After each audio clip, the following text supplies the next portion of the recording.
विभाजन, ये शब्द सुनते ही क्या महसूस होता है? सिर्फ नक्शों पर खींची वो लकीरें या सियासी बातें?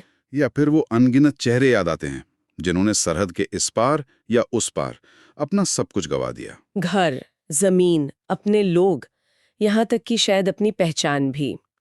आज हम उसी गहरे दर्द को महसूस करने की कोशिश करेंगे साहित्य के जरिए। जी हाँ, और इसमें हमारा साथ दे रहा है कृष्णा सोबती के मशहूर उपन्यास अश्कों का दरिया। इस पर आधारित एक बहुत ही संवेदनशील विश्लेषण। अच्छा।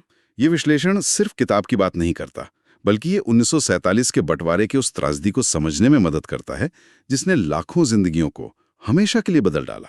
ये उपन्यास जैसे उस दर्द का एक जीता जागता सबूत है। बिल्कुल। तो आज हमारी इस चर्चा का मकसद भी यही है कि इतिहास की तारीखों और उन आंकड़ों से जरा परे हटकर उन इंसानों की कहानियों को सुने, समझें, जो सियासत की भेंट चढ़ गए। हम देखेंगे कि कैसे नफरत के उस भयानक शोर में भी इंसानियत की एक धीमी पर मजबूत आवाज कहीं ना कहीं सुनाई देती है। हाँ, ये विश्लेषण भी यही कहता है कि ये उपन्यास नफरत पर इंसानियत की जीत की एक भावनात्मक यात्रा है। और ये यात्रा हमें कहाँ ले जाती है? ये हमें ले जाती है सीधे 1947 के उस दौर में, जब हिंदुस्तान आजाद तो हुआ, लेकिन हाँ, बंटवारे का जख्म लेकर। बिल्कुल। खास तौर पर पंजाब। जरा सोचिए, जहां सदियों से हिंदू, मुस्लिम, सिख समुदाय बिल्कुल एक साथ रहते आए थे, उनके बीच अचानक शक, डर और नफरत की ऐसी दीवार खड़ी हो गई जिसने वहां की हवा तक को जैसे जहरीला कर दिया था। तो चलिए इस विश्लेषण की मदद से उतरते हैं अश्कों का दरिया की दुनिया में। कहानी कहाँ से शुरू होती है? कहानी शुरू होती है पश्चिमी पंजाब के कस्बे से, जो पाकिस्तान में है। अच्छा, बंटवारे की बातें तो हो रही हैं, फिजा में एक अजीब सा डर भी है। लेकिन अभी रोजमर्रा की जिंदगी चल रही है, अभी वो बड़ा असर नहीं पड़ा है। मतलब उस वक्त वहाँ एक मिली-जुली दुनिया थी। हाँ बिल्कुल, एक मिली-जुली दुनिया। हिंदू, मुस्लिम, सिख सबकी जिंदगी जैसे एक दूसरे में गूंथी हुई थी। रहन सहन, खान पान, रस्मों रिवाज, सब में एक अपनापन था। त्योहार भी साझे होते होंगे। हाँ, त्योहार सबके साझे थे, खुशियां, गम सब साझे थे। लोग एक दूसरे के सुख दुख में खड़े होते थे। इसी को विश्लेषण में बहुत अच्छे से साझी विरासत कहा गया है, एक ऐसी धरोहर जो पीढ़ियों से थी। और इसी माहौल में हम किरदारों से मिलते हैं। कौन कौन है मुख्य पात्र? हाँ, किरदारों से मिलना शुरू होता है। एक तरफ है तारा, एक बहुत ही आप कह सकते हैं नाजुक मिजाज, हंसमुख हिंदू लड़की, जिसके दिल में अपने मुस्लिम पड़ोसियों के लिए, उनकी तहजीब के लिए भी जगह है। वो जैसे उस मिलीजुली संस्कृति का प्रतीक है। फिर है नजर मोहम्मद। अच्छा। तारा का बचपन का साथी, एक पढ़ा लिखा, सुलझा हुआ, अमन पसंद मुस्लिम नौजवान। और दोनों के बीच एक खामोश सा, बहुत पाक सा रिश्ता धीरे धीरे पनप रहा है। और कौन है? उनके साथ हैं तारा का भाई दिलबर, थोड़ा गरम मिजाज है, जवानी का जोश है उसमें। वो माहौल में जो बदलाव आ रहा है उसे महसूस तो कर रहा है, पर शायद उसकी गंभीरता को भी पूरी तरह नहीं समझ पा रहा। और बुजुर्ग, उनका क्या नजरिया है? हाँ, दोनों तरफ के बुजुर्ग भी हैं। वो पीढ़ी जिसने ये सब साथ जिया है, वो हैरान है, परेशान है कि ये अचानक क्या हो रहा है। ये बंटवारे की बातें, ये नफरत भरी बातें कहाँ से आ गईं? सदियों का भाईचारा ऐसे कैसे? मतलब वो समझ नहीं पा रहे कि दुनिया कैसे बदल रही है। बिल्कुल, वो समझ नहीं पा रहे हैं। और उस वक्त को, उस साझेपन को दिखाना इसीलिए जरूरी था, ताकि हम समझ सकें कि विभाजन ने असल में हमसे छीना क्या। सही कहा। वो सिर्फ जमीन का टुकड़ा नहीं था। नहीं, बिल्कुल नहीं। वो रिश्तों का, भरोसे का, इंसानियत का एक पूरा संसार था जो उजड़ गया। और फिर ये बदलाव कैसे आता है, ये जहर कैसे घुलता है? हाँ, विश्लेषण हमें बताता है कि ये बहुत धीरे धीरे होता है, बहुत महीन तरीके से। पहले अखबारों में ऐसी खबरें आने लगती हैं जो भड़काती हैं। फिर नेताओं के भाषणों में वो आग दिखने लगती है। छोटी छोटी बातों पर जो पहले हंसी मजाक में टल जाती थी, अब वो बड़ी झड़पें बनने लगती हैं। गलियों में, बाजारों में, घरों में एक अजीब सा तनाव महसूस होने लगता है। हाँ, महसूस होने लगता है।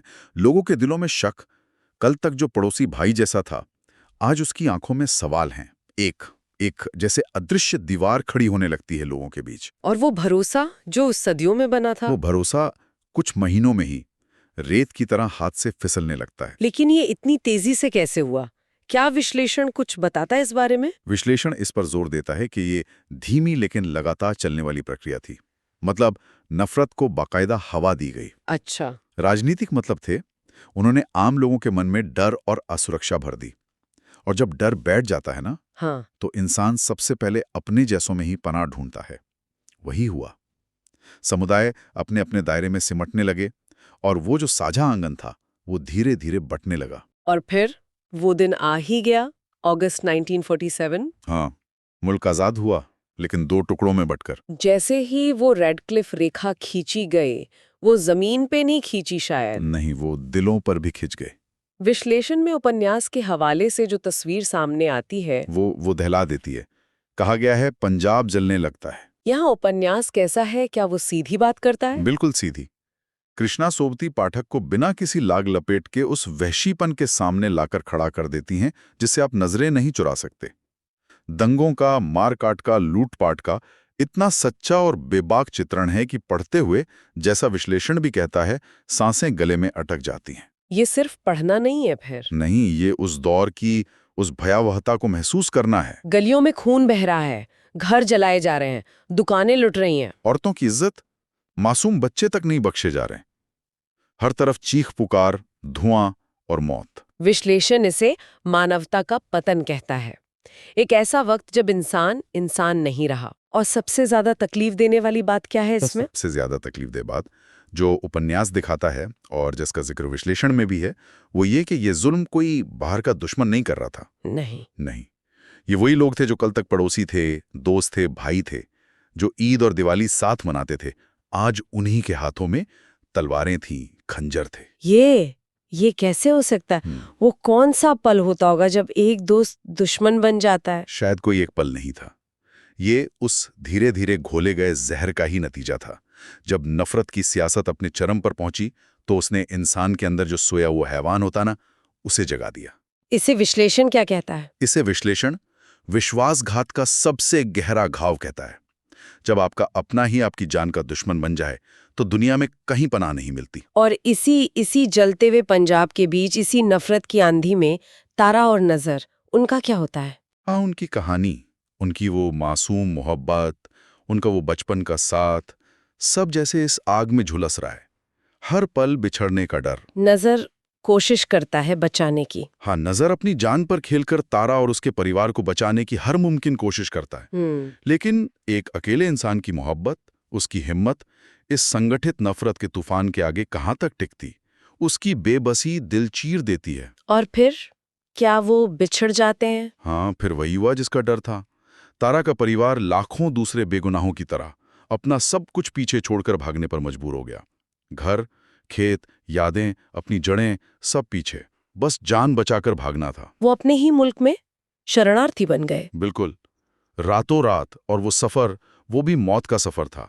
विश्लेषण उन रेलगाड़ियों का जिक्र करता है जो इंसानों से नहीं, लाशों से भरी हुई सरहद के इस पार या उस पार पहुंचती थीं। हे भगवान! रास्ते में हमले, लूटपाट, बीमारियां और फिर शरणार्थी कैंप।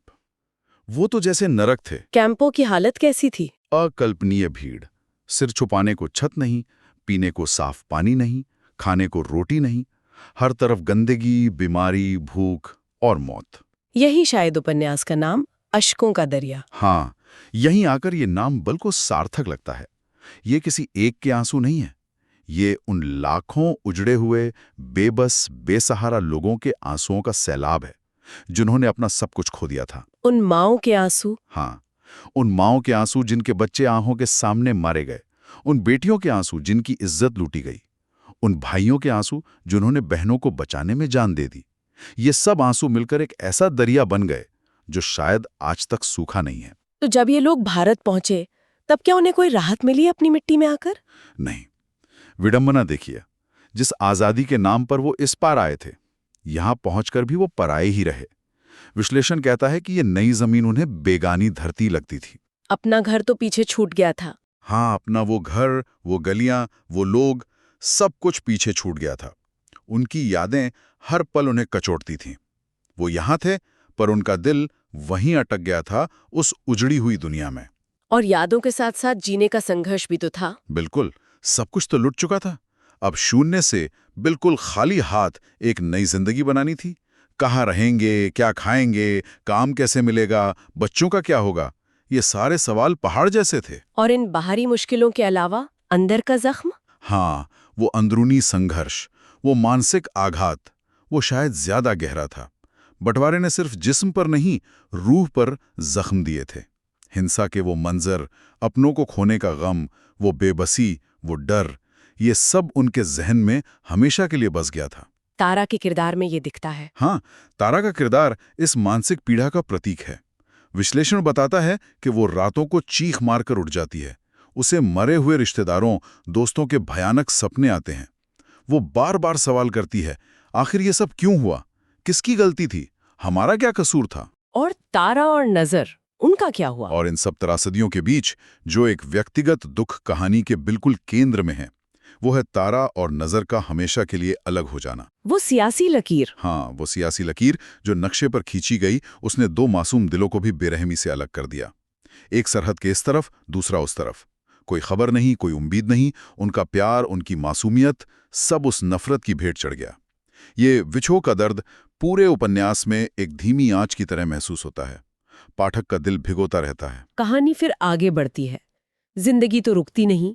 आखिरी हिस्से में क्या होता है? हाँ, उपन्यास का आखिरी हिस्सा दिखाता है कि कैसे ये टूटे बिखरे लोग जिंदगी के बिखरे टुकड़ों को समेटकर आगे बढ़ने की कोशिश करते हैं। मुश्किल कोशिश। तारा भी शायद वक्त के साथ थोड़ा संभलती है, शारीरिक रूप से सुरक्षित होती है, एक नई जिंदगी शुरू करती है, लेकिन वो जख्म, क्या वो भर पाते हैं? नहीं, वो जख्म शायद कभी नहीं भरते। जैसा विश्लेषण इशारा करता है, तारा हमेशा यादों के बोझ तले दबी रहती है। वो बाहर से शायद सामान्य दिखे, एक परिवार बना ले, लेकिन अंदर से वो अब भी उसी पुराने घर में, उन्हीं गलियों में और नजर की यादों में भटकती रहती है। अतीत एक साए की तरह पीछा नहीं छोड़ता। तो क्या सब कुछ निराशा में ही खत्म होता है? क्या नफरत जीत जाती है? नहीं, और यही कृष्णा सोपदी की लेखनी की खासियत है। विश्लेषण इस बात को साफ करता है कि उपन्यास का अंत घोर अंधेरे में नहीं है। अच्छा। हाँ, तमाम तकलीफों और त्रासदियों के बाद भी एक धीमी सी रोशनी है। ये मानवीयता की जीत का संदेश है। इंसान की वो अंदर की ताकत जो राख से भी उठ खड़े होने का हौसला देती है। तारा भी अपने गहरे दर्द के साथ जीना सीख लेती है। वो टूटती है, बिखरती है, पर हारती नहीं। और शायद सबसे बड़ी जीत ये होती है कि वो कड़वाहट को आगे नहीं बढ़ने देती। बिल्कुल, ये बहुत जरूरी बात है। तारा अपने बच्चों को बंटवारे की कहानियां तो सुनाती है, लेकिन उनमें नफरत का जहर नहीं घोलती। वो उन्हें इंसानियत सिखाती है। हाँ, वो उन्हें इंसानियत का पाठ पढ़ाती है, प्यार करना सिखाती है। वो बताती कि ये सरहदें, ये मजहब की दीवारें, ये सब इंसानों की बनाई हुई हैं। असली चीज तो इंसान और इंसान का रिश्ता है, जिसकी कोई सरहद नहीं होती।